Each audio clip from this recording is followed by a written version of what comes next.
있잖아요. 이런 거 광장으로 나오는 것도 중요한데 이런 것들은 1년에 한 번 도는 밖에 없지만 우리 밥은 매일 먹는다. 약간 그러면 우리의 생활을 바꾸는 걸 통해서 사회를 바꿀 수 있지 않을까라는 생각을 하게 됐습니다. 그래서 저희가 이런 계산기를 이제 만들었는데 탄소발자국은 모든 생활에서 발대를 할 거잖아요.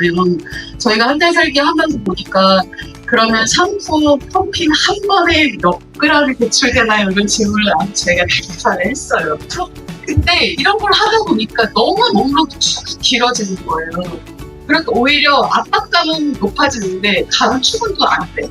이거 왜냐하면 샴푸 한 번 덜 펌핑한다고 해서 물론 감축은 되지만 내 전체 배출량에서는 아주 미량이 있거든요. 그래서 기후 목록을 만들지 말고 어디서 많이 나오는지를 묶어봐라. 보시면 계산기는 현재 우리의 상태를 점검하기 위한 거예요. 그래서 다른 나라들에서 이런 걸 해봤거든요. 캐나다나 핀란드나 영국 이렇게 나라별로 조금씩 달라요. 캐나다는 저 회색이 뭐죠? 교통 분야가 제일 많이 차지하거든요. 약간 미국식하고 라이프 스타일을 가지고 있기 때문에 큰 땅덩어리에서 사무실을 못 사는 국가인 거죠. 근데 일본 우리랑 비슷할 것 같은데 사실 우리는 우리보다 1인당 배출량이 적어요. 일본은. 근데 일본 같은 경우는 제일 많은 게 지금 6.3톤으로 나와 있는 주황색인데 주거분야. 건물의 에너지와 냉난방에서 제일 많이 배출하고 있다고 하는데 어느 국가에 사는 문화가 굉장히 이런 라이프 스타일을 결정하는 데 큰 영향을 미친다고 하고요. 오늘 여러분들이 하시는 게 저는 되게 중요하다고 생각하는데 그게 같은 수원 지역에 사시는 분들의 라이프 스타일을 알아보시기 때문에 수원의 특징이 나올 겁니다. 오른쪽 표는 좀 알고 계시면 좋을 것 같아요. 저기 5가지 그래프가 있잖아요. 보통 선진국, 첩보를 고소득 국가, 우리도 포함이 되는데 거기에서 대체로 어디서 많이 배출을 하는지를 봤더니 빨간색이 뭐죠? 자가용이 없는 생활을 하면 가장 많이 배출할 수 있다는 거죠. 네, 그렇죠. 그리고 두 번째가 비행기를 탄다. 세 번째 녹색이 녹색 에너지 구매니까 재생에너지를 사용하는 거겠죠. 그리고 그 다음은 차식 기반 생활인데 맨 마지막에 있는 제일 작은 게 재활용입니다. 우리는 지금까지 재활용이 굉장히 환경 오염과 이 기후 대응이 중요하다고 생각을 했고 의미는 있습니다만 보시는 것처럼 이미 우리의 삶이라는 게 다른 부분에서 너무 탄소를 많이 배출하기 때문에 재활용해서 아무리 감축을 해도 악화하고 있다는 거예요. 현재 우리가 이런 상태라는 거를 일단 알고 가자. 계산기를 해보시면 아실 수 있을 거고요. 이런 탄소 발자국 계산기도 많이 해보셨죠? 그럼 이번 계산기가 뭐가 다르냐? 계산기를 하시면 이런 결과가 나오고 탄소 다이어트까지 해보시면 현재 나의 배출량이 14.4톤이라고 한다면 이러니까 14.4톤이라고 한다면 내가 대중교통을 이용하겠다, 비건으로 살아보겠다고 체크했을 때 8.3톤까지 줄일 수 있는 것으로 나왔습니다. 여러분도 각자 이렇게 하실 수 있어요. 근데 그동안의 탄소 발자국 계산기 대부분은 이 마이크를 생산하고 운송하고 필기하는데 드는 탄소는 제외했어요. 내가 사용할 때 전기를 얼마나 쓰느냐 중심으로 했는데 그 정도 가진 이상 진짜 제대로 된 탄소 배출을 측정을 할 수가 없어요. 왜냐하면 우리가 쓰는 전자제품 대부분은 냉장고와 에어컨을 제외하고는 스마트폰 같은 것들, 노트북, 이런 마이크 대부분은 제작할 때 가장 많이 홍보가 배출됩니다. 그래서 여러분 딱 그거 들으시면 어떤 생각을 드세요? 그럼 이만한가 오래 써야겠구나. 그렇죠. 그래서 보통 지금까지는 탄소 발자국을 계산을 했을 때 내 결과를 알고 이걸 상세하기 위해서 나무를 치지 않았는다 이런 얘기를 했지만 지금의 기후위기 상황은 그게 아니라 우리 40% 감축해야 된다면 전 세계가 발생하는 목표를 우리를 달성하려면 내 개인 계산도 거기에 맞춘 거 바꿔야 되겠고 탄소가 어디서 많이 배출되는지를 좀 정확하게 알고 실천을 하는 게 더 좋다는 조금 먹거리 중에서 뭐가 가장 많이 배출되는지 단백질 100g을 생산할 때 제일 높은 게 뭐죠? 소잖아요. 그래서 이제 붉은 고기에 앉지 않는다는 얘기 많이 들어보셨을 거고 슬프게도 다크 초콜릿도 굉장히 두 번째를 차지하고 있습니다. 이게 소를 생산하기 위해서 소가 먹는 사료를 재배하기 위해서 살림이 훼손된다는 얘기 들어보셨잖아요. 그 초콜릿도 비슷하게요. 초콜릿 소비량이 워낙 늘어나니까 카카오 나무를 심기 위해서 다른 나무들이 훼손한다고 하거든요.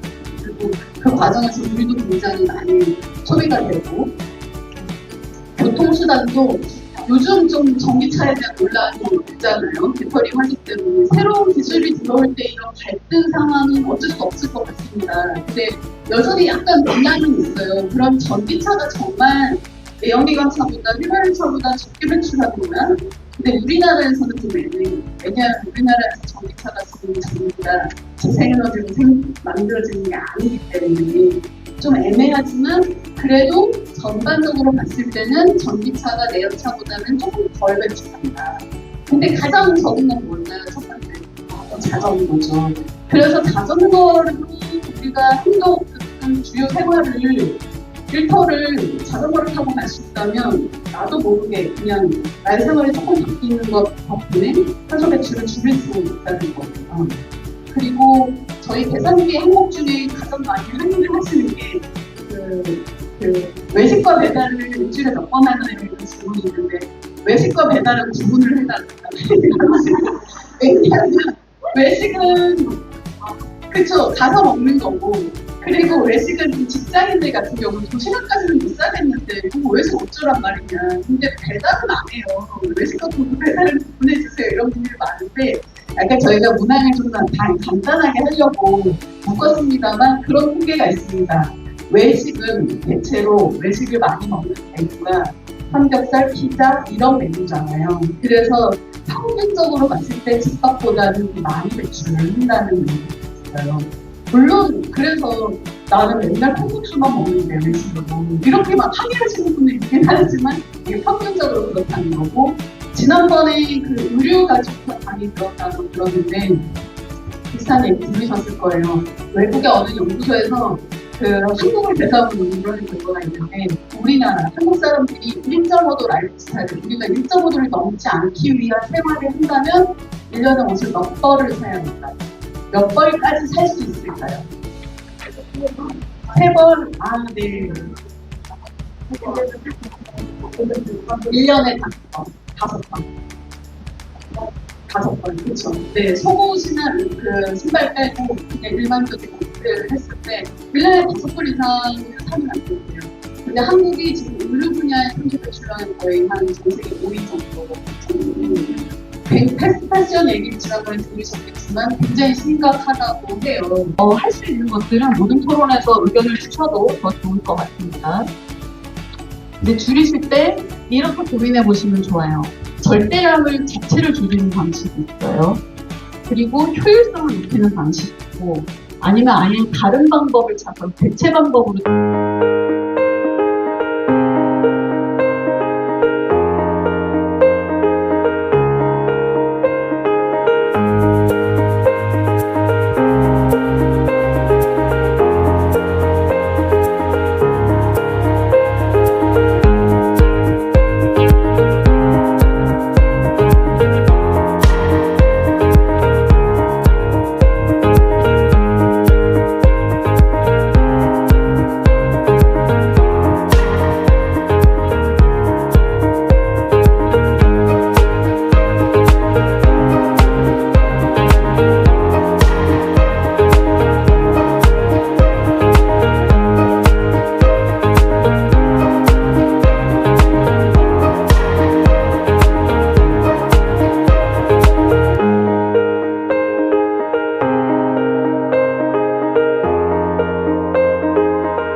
제가 제일 그 많이 배출한 제로 발표를 하게 됐죠. 저 사실은 저는 고기도 먹지 않고 또 진짜 호흡이 이것도 올해 생각했더니 9월도 안 샀더라고요. 그래서 그러기도 하고 그리고 음식물 쓰레기 만들지 않고 이런 것들을 되게 열심히 실천하는데 제가 올해 엄마한테 효도한다고 엄마 모시고 호주에 여행을 다녔어요. 네, 그랬더니 14.4톤이 나서 제가 발견됐고요. 그 외에 다른 분들은 진짜 저는 너무나 열심히 잘하고 계신 것들이 있어가지고 저번에 우리 한번 했었잖아요. 그때 했을 때 난 좀 6톤 이렇게 6톤 정도 나와가지고 나 너무 잘하고 있다가 이렇게 뿌듯하고 막 그랬는데 여기 완전 쭈글려 갑자기 4.3 이렇게 4.3, 4.3, 5.2 이렇게 나와서 저 6.1인데 여기서 지금 4등 돼버렸거든요. 네, 그래서 나는 처음에 다른 분들 막 뿌듯하다. 근데 나 6.1 아니 뭐 더 이상 더 어떡하라고 나는 더 어쩌라고 난 더 이상 못한다.